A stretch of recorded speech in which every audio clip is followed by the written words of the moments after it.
Aussitôt, les femmes tendent leurs parures d'or et d'ivoire. Les hommes avancent, qui leur taureau, qui leur bélier. Mais le divin repousse toutes ces offres et dit, de plus en plus triste, ce que nous avons de plus cher, ce sont nos fils.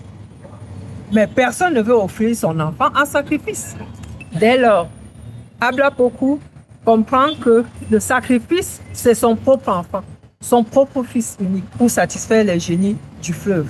Hablapoku élève l'enfant au-dessus d'elle, le contemple une dernière fois et le précipite dans les flots grondants. Sitôt après ce geste irréversible de la reine, les eaux troublées de la Comoé se calment et se retirent jusqu'aux genoux. Comme par magie, tous les arbres qui poussent sur les rives se courbent et forment un pont de branches et de lianes à travers le fleuve, permettant ainsi à toute la tribu de franchir le fleuve sans encombre, d'autres sur le dos des hippopotames. Après le passage de Koku, les arbres se redressèrent.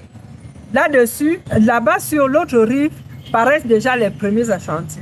Impuissants, ils voient leurs ennemis disparaître dans l'obscurité de la nuit.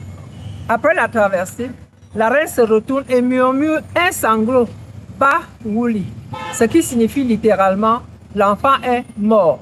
Cette phrase aurait donné par la suite le nom du peuple Baouli. Se sentant en sécurité de l'autre côté du fleuve, la princesse devenue reine organisa sa suite en 8 clans. Les Urebo, les Ibri, les Safwe, les Fawe, les Mafawe, les Aïtou, les Arba et les Mban. Affectée par le sacrifice de son fils, épuisée par la longue et pénible marche à travers la forêt, malade, Hablapoku mourut très tôt à Nimenu. Sa nièce, Akwaboni, lui succéda. Elle installa les clans aux 4 coins du pays et entreprit aussitôt des guerres de conquête pour élargir les limites du royaume. Elle soumit des tribus Gouro, Senoufu, Koli, Malinke, Aladjira, Kira.